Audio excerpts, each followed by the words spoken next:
வணக்கம் நண்பர்களே, இந்த வீடியோவில் எதை பற்றி பார்க்க போகிறோம் அப்படின்னு சொல்லிட்டு பார்த்தீங்கன்னா, டெய்லி சினிமா அப்டேட் தான் இந்த வீடியோவில் நம்ம பார்க்க போகிறோம். இதில் ஃபஸ்ட்டு நியூஸ் என்ன அப்படின்னு சொல்லிட்டு பார்த்தீங்கன்னா, ரொம்ப நாளாக வெற்றியை தேடிட்டே இருந்தாருங்க விஜய் சேதுபதி. அதுக்கப்புறம் மகாராஜா அப்படின்னு மிகப்பெரிய ஒரு வெற்றி படத்தை கொடுத்தாரு. வணிக ரீதியிலும் மிகப்பெரிய அளவில் அது தாக்கத்தை ஏற்படுத்திச்சு.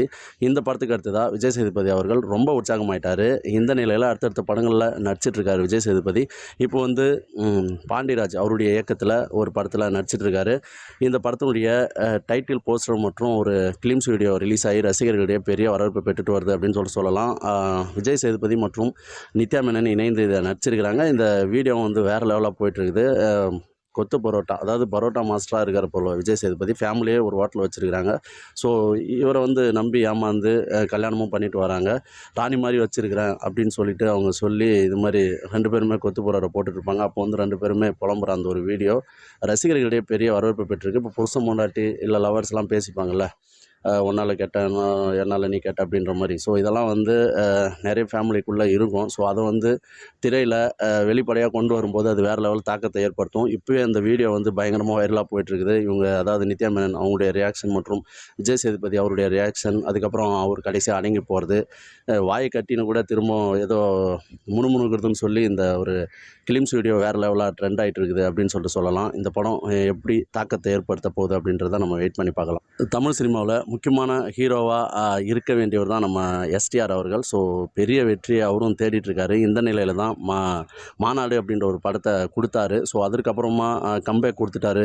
இதுக்கப்புறம் அடுத்தடுத்த படங்களும் அதே மாதிரி இருக்கும் அப்படின்னு சொல்லிட்டு எதிர்பார்த்த நிலையில் திரும்பவும் அவர் சோர்ந்து போயிட்டார் அப்படின்னு சொல்லிட்டு சொல்லலாம். ஸோ அடுத்தடுத்த படங்கள் வரல. அப்புறம் மிகப்பெரிய ஒரு படத்தினுடைய அப்டேட் வந்தது. ஆனால் அது இன்னும் படப்பிடிப்பு நடைபெறாமல் இருக்கிற நிலையில் தக் லைஃப் அப்படின்னு கமலஹாசன் உலகநாயகன் கூட சேர்ந்து ஒரு படத்தில் நடித்து முடிச்சிட்டாரு. சமீபத்தில் ஒரு ஃபஸ்ட்டு சிங்கிள் கூட அந்த படத்துலேருந்து ரிலீஸ் ஆகி அதுக்கு சிலம்பரசனும் கமலும் குத்தாட்டம் போடுற அந்த வீடியோலாம் பயங்கர வைரல் ஆகிட்டு இருக்குது. அந்த பாட்டெலாம் ட்ரெண்ட் ஆகிட்டு இருக்குது. இந்த நிலையில் தான் எஸ்டிஆர் 49 அப்படின்ற ஒரு படத்தினுடைய அப்டேட்டை கொடுத்துருக்குறாங்க. இந்த படத்தினுடைய படப்பூஜை 2 நாளைக்கு முன்னாடி நடைபெற்றது அப்படின்னு சொல்லிட்டு சொல்லலாம். டான் பிக்சர்ஸ் தயாரிக்கிற இந்த படத்தை பார்க்கிங் படத்தை டைரக்ஷன் பண்ண ராம்குமார் அவர் இயக்குறாரு. பார்க்கிங் படம் ஆஸ்கார் லெவலுக்கு கிட்ட போயிருக்கு. ஸோ அந்த லெவலுக்கு ஒரு சூப்பரான ஒரு திரைக்கதை அது.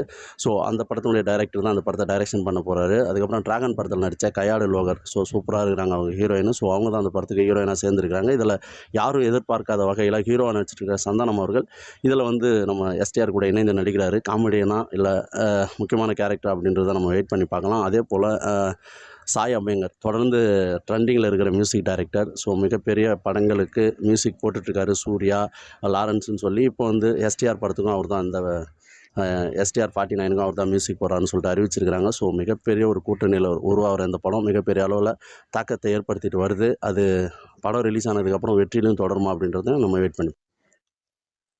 தமிழ் சினிமாவில் மாசுக்கு எம்ஜிஆர், ரஜினி, விஜய் அப்படின்னு சொல்லிகிட்டே போகலாம். அதே போல் தமிழ் சினிமாவில் நடிப்புக்குன்னு சொல்லி சிவாஜி, அதுக்கப்புறம் கமலஹாசன், விக்ரம் இப்படி சொல்லிகிட்டே போகலாம். அப்படி விக்ரம் மிகச்சிறந்த ஒரு கலைஞனா ஒவ்வொரு படத்துக்கும் உயிரை அர்ப்பணிக்கக்கூடிய அளவுக்கு உயிரை கொடுத்து நடிக்கக்கூடியவர் தான் நம்ம சியான் விக்ரம் அவர்கள். ஸோ இவருடைய மகன் துரு விக்ரம் நல்ல படத்தில் அறிமுகப்படுத்தலான்னு சொல்லி வெயிட் பண்ணிட்டு இருந்தார். அதுக்கப்புறம் தெலுங்கு படமான வருமா அப்படின்ற ஒரு படத்தில் நடித்தார், தமிழில் ரீமேக் பண்ணப்பட்டு. ஸோ அந்த படம் பெருசாக போகல. அது 2 டைரக்டர் வச்சும் எடுத்தாங்க. ஆனால் பெருசாக போகல. இதுக்கப்புறமா அடுத்த வெற்றிக்காக துரு விக்ரம் காத்துட்டு இருந்தார். அதுக்கப்புறம் மகான் அப்படின்ற ஒரு படத்தில் விக்ரம் கூட இணைந்து நடிச்சிருந்தார். நல்லா நடிச்சிருந்தா கூடமே அவருக்கு இன்னும் ஒரு தனி பேர் கிடைக்கல. இந்த நிலையில் தான் மாரி செல்வராஜ் அவர்கள் ஒரு மிகச்சிறந்த புரட்சி இயக்குனர். ஸோ அவருடைய ஒரு படத்தில் இப்போ துரு விக்ரம் நடிச்சு முடிச்சிட்டார், பைசான். ஸோ இந்த படம் எப்போ ரிலீஸ் ஆக போகுதுன்னு இப்போ அப்டேட் கொடுத்துருக்குறாங்க.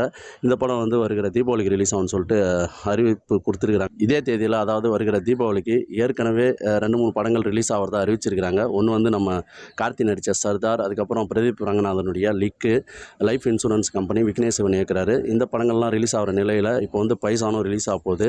மாரி செல்வராஜ் ஒரு புரட்சி இயக்குனர். ஸோ வேறு லெவலாக பண்ணியிருப்பார். பைசான் போஸ்டர் ஒன்று ரிலீஸ் பண்ணியிருக்காங்க. இந்த போஸ்டரில் வேறு மாதிரி இருக்கார், மொட்டை அடிச்சுட்டு பயங்கரமாக இருக்கார் துரு விக்ரம். அது மட்டும் இல்லாமல் அதே கெட்டப்பில் ஒரு பேக்கை மாட்டிட்டு போகிறாரு. பின்னாடி அந்த பையில் என்ன நோய் இருக்கிற மாதிரி இருக்குது. அதே போல் அந்த போஸ்டருடைய பேக்ரவுண்டில் நியூஸ் பேப்பரில் அந்த செய்திகள்லாம் இருக்குது.